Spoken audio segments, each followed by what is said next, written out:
ನಮ್ಮ ಕರ್ನಾಟಕ ರಾಜ್ಯದಲ್ಲಿ ಚುನಾವಣಾ ಆಯೋಗದವರು ಈ ಒಂದು SIR ಅನ್ನ ಇಂಪ್ಲಿಮೆಂಟ್ ಮಾಡಿ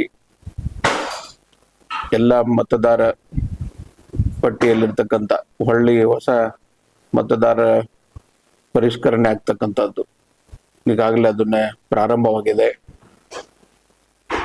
ಆ ವಿಚಾರವಾಗಿ ಇವತ್ತು ನಮ್ಮೆಲ್ಲ ರೋಣ ಮತಕ್ಷೇತ್ರದಲ್ಲಿ ಇವತ್ತೆಲ್ಲ ಜನತೆಗೆ ಇವತ್ತು ತಾವೆಲ್ಲ ಬಹಳ ಪ್ರತಿಯೊಬ್ಬ ಮತದಾರರು ಇವತ್ತೆಲ್ಲ ಜಾಗೃತರಾಗಿ ತಾವೆಲ್ಲ ಕಡ್ಡಾಯವಾಗಿ ತಮ್ಮ ಏನು ಈ ನಿಯಮಗಳೇನದಾವ ಅವರು ಕೊಟ್ಟಂತ ದಾಖಲಾತಿಗಳನ್ನ ಒದಗಿಸಿ ನಮ್ಮ ಹೆಸರನ್ನ ನೋಂದಾಯಿಸ್ತಕ್ಕಂಥದ್ದು ಏನು ಅವ್ರು ಒಂದು ಇಮ್ಯುನೇಷನ್ ಫಾರ್ಮ್ ಏನ್ ಕೊಡ್ತಾ ಇದ್ದಾರೆ ಅದನ್ನ ನಾವೆಲ್ಲ ಕಡ್ಡಾಯವಾಗಿ ತುಂಬಿಕೊಟ್ಟಾಗ ಮಾತ್ರ, ಅದರಲ್ಲಿ ಏನು ತಪ್ಪಾಗ್ಲಾರ್ದಂಗೆ ತುಂಬಿಕೊಟ್ಟಾಗ ಮಾತ್ರ ನಮ್ಮ ಅದು ವ್ಯಾಲಿಡ್ ಆಗಿ ನಮ್ಮ ಮತದಾರ ಪಟ್ಟಿಯಲ್ಲಿ ನಮ್ಮ ಹೆಸರು ನೋಂದಣಿ ಆಗ್ತಾ ಇದೆ.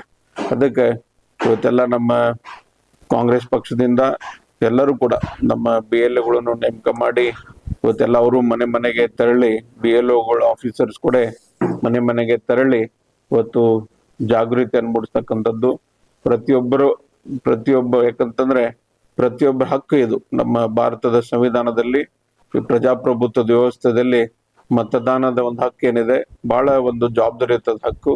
ಪ್ರತಿಯೊಬ್ಬರು ಕೂಡ ಅದನ್ನ ಜವಾಬ್ದಾರಿಯುತವಾಗಿ ಪ್ರತಿಯೊಬ್ಬರು ಅದನ್ನ ಸೇರ್ಪಡೆ ಆಗ್ತಕ್ಕಂಥದ್ದು ತಾವೆಲ್ಲ ಮಾಡಬೇಕು. ಇದು 1 ತಿಂಗಳಿದೆ, ಜೂನ್ 30ರಿಂದ ಜುಲೈ 29ರವರೆಗೆ ಇದೆ.